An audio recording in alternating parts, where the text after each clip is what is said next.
family, and welcome again to another one of our Financial Friday sessions. Today we're going to discuss a common problem when investing in mutual funds. And over the last 10 weeks now, I've been talking about how to invest in mutual funds, how to get over your fears investing in mutual funds, what types of mutual funds to invest in, be it stocks or bonds or both. And one of the other areas we need to definitely cover in this series, this ongoing series, is what are some of the common mistakes made by people who invest in mutual funds, but they do it from a posture of being uninformed. So some of the common mistakes, here's some tips. Lack of an investing plan. That's why it's number one. Now that's a problem. You see, if you haven't set up an investment plan for yourself, then you're going to be out there investing kind of willy-nilly. And that's not what we want here for you at FedCap, right? The reason we run the Financial Friday series is to actually help you come to terms with understanding what you should do with your income and how you should invest your income properly. Full disclosure, so for 7 years during my career, some time ago, I sold financial service products, and some of those products were mortgages and mutual funds and money market funds and insurances. So I come with a degree of knowledge about how you approach this thing. And what I often found with the clients I used to sit with, I used to find that they didn't have a plan when they began to invest.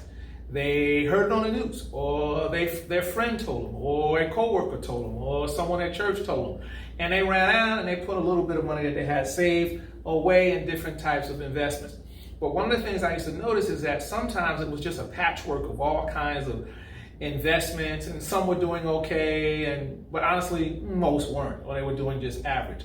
And that's because they didn't have a plan, right? So that's a common mistake. I mean, not having a plan puts you in a position, well, you don't have insurance? What kind? Well, life, health, auto. You shouldn't be doing investing if you haven't taken care of these three components in your financial plan in the first place. When I sold life insurance, I sold life insurance only as an income protection program. If something happened to one half of the couple I sold life insurance to, I would always ask them both, if something happened to your husband, do you want to continue to live in the lifestyle that the two of you built together? The answer was 100% yes. I'd ask the wife the same question, the husband the same question if the wife passed away. Yes, yes, and yes. If that's the case, then you have to add up all of your assets, all of your liabilities, your income, and you have to have a life insurance program that covers all of that. For example, I'm married. If I pass away and I own a home, I actually would like to pass away knowing that my life insurance will cover a complete payoff on the house and the car. So that my wife would not have to worry about that now only on her income, because my income is no longer coming into the household. So if you put together a plan, if you begin to invest and you haven't put together a plan that covers the right kind of insurance in your situation, health insurance in the situation, and auto insurance, certainly health insurance, as expensive as it is to see a doctor today or go to the hospital today, having the proper coverage in the health field is important as well. So that's got to be a part of the plan. You put together your plan, your portfolio, before you invest. B, no plan to pay off consumer debt. That would be credit cards, school loans, and an auto loan. You shouldn't be investing hard-earned dollars in the market before you've taken care of credit card. Priority number one, rule number one, ladies and gentlemen, in FedCap land. Pay off the consumer debt, credit cards, school loans, auto if possible, before you start to invest. So what difference does it make, Mr. Reed? It makes a big difference.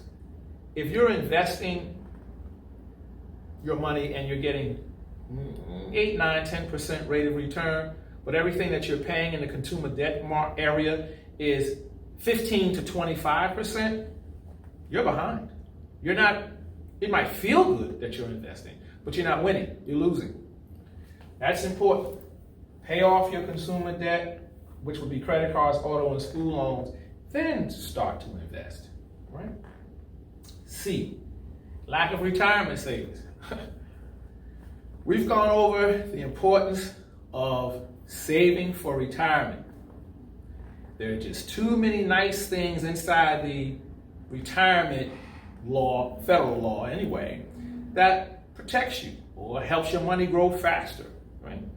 Remember, your contributions to your retirement plan, the ones that come out of your check every week, they're tax deductible every April 15th.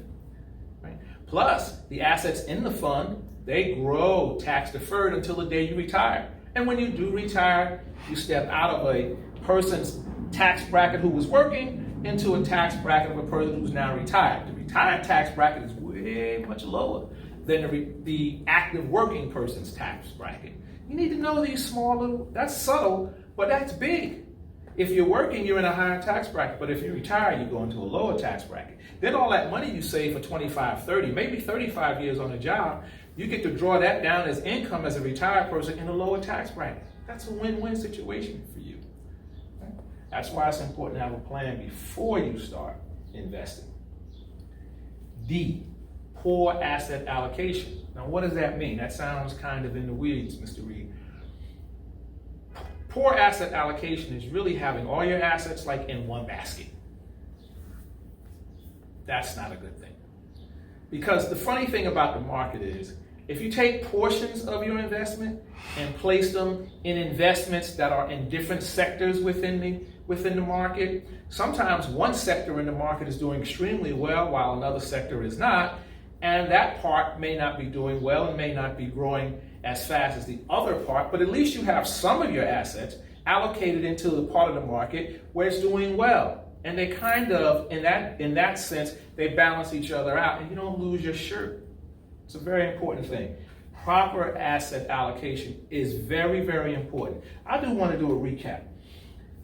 Part of the common tips. Not having proper insurance, that would be life, health, and auto.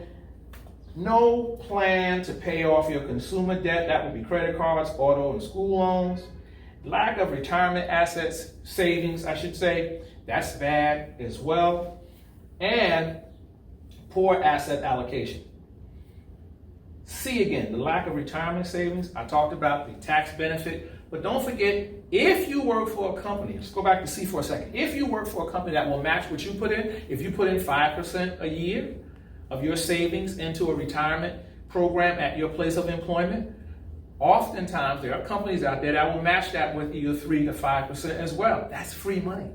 So this is the reason you should be putting together a plan and looking at all these things before you begin to invest. So that's that's an area of a common mistake when you begin investing.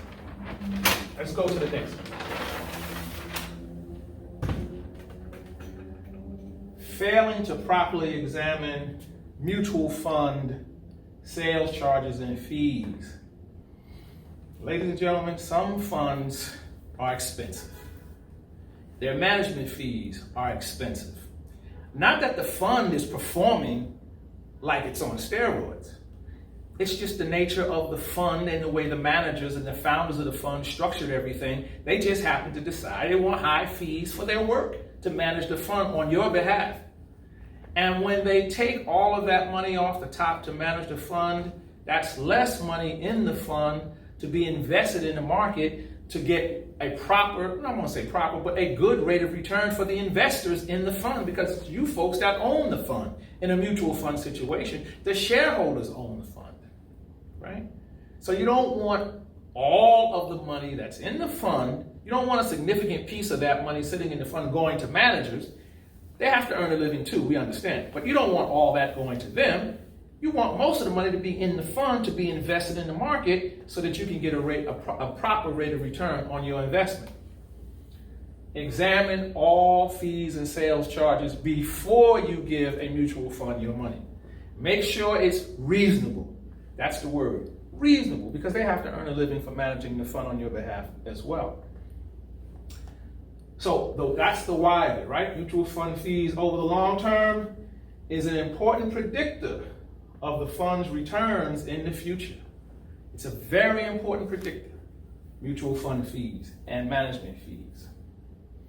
Examine the fund's managers as well. Examine their track record. And look at their investing experience as well. Frankly, if the people managing the fund are rookies, well, you're going to get rookie results.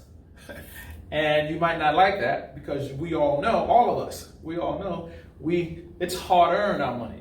We're middle class or working class people, right? So our money is hard earned. So we need to be very, very, very, very careful and very, very deliberate, I should say, at examining the managers of the fund, right?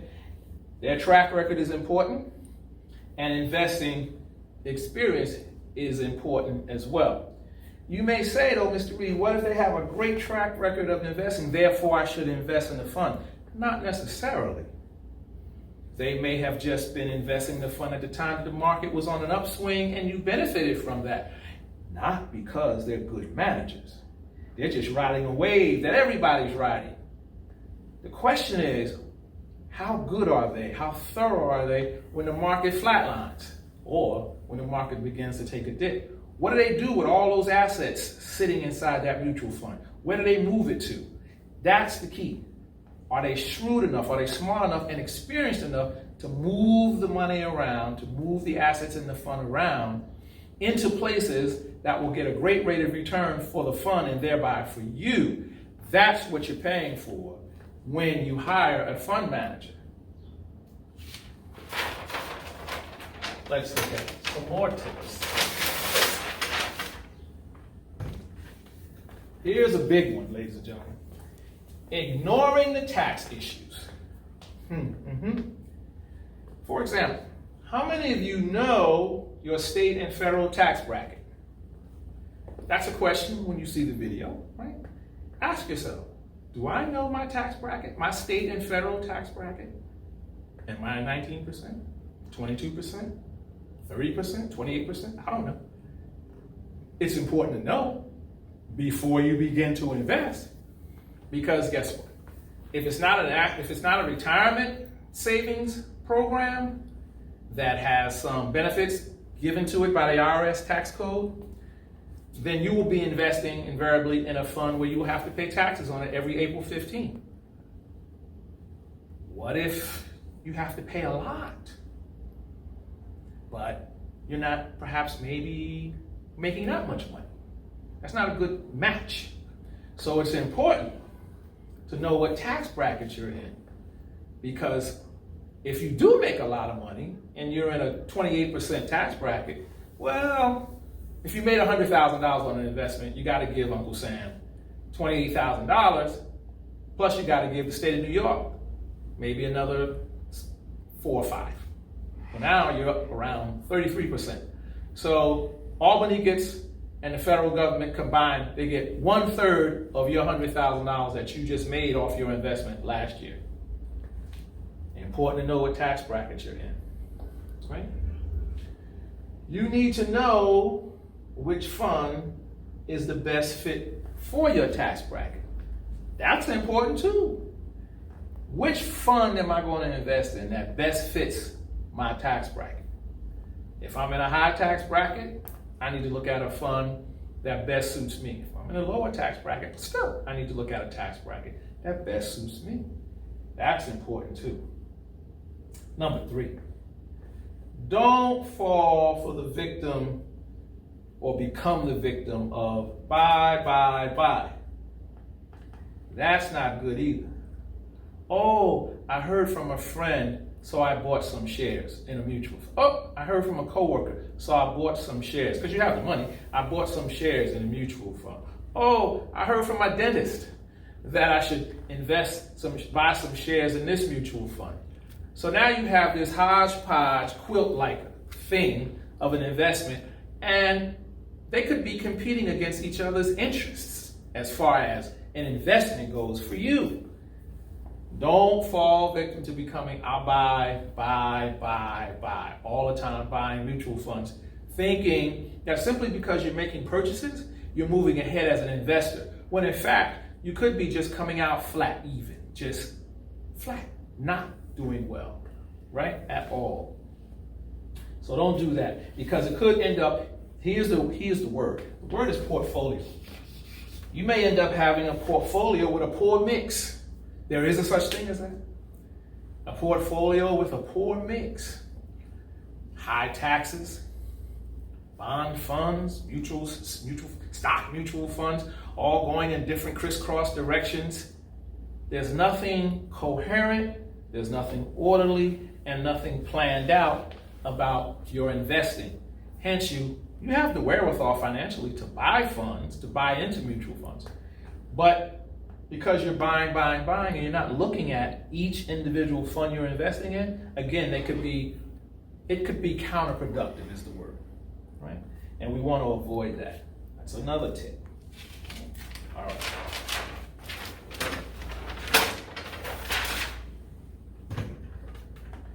We've talked about this before, trying to time the market. I'm going to get in and buy just at the right time.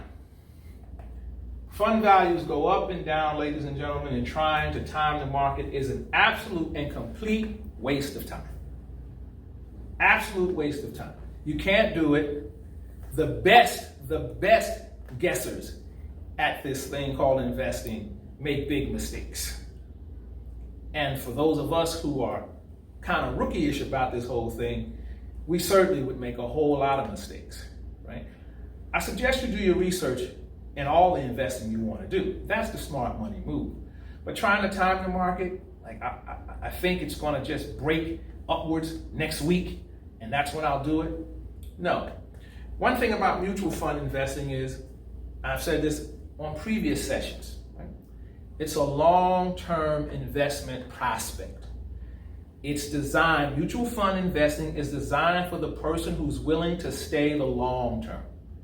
So since it's a long-term investment prospect, trying to time it is counterproductive and an absolute waste of time.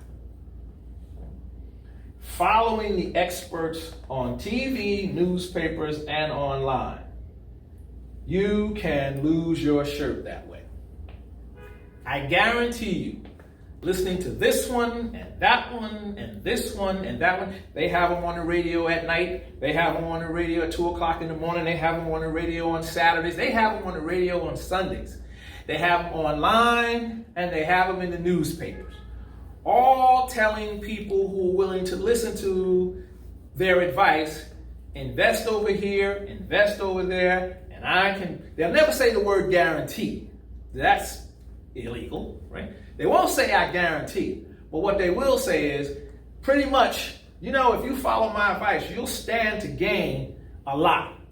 And since it's an emotional thing investing, people want to invest so they can make money, they sometimes fall victim to listening to people who are so-called experts, and some are experts at predicting the next big thing.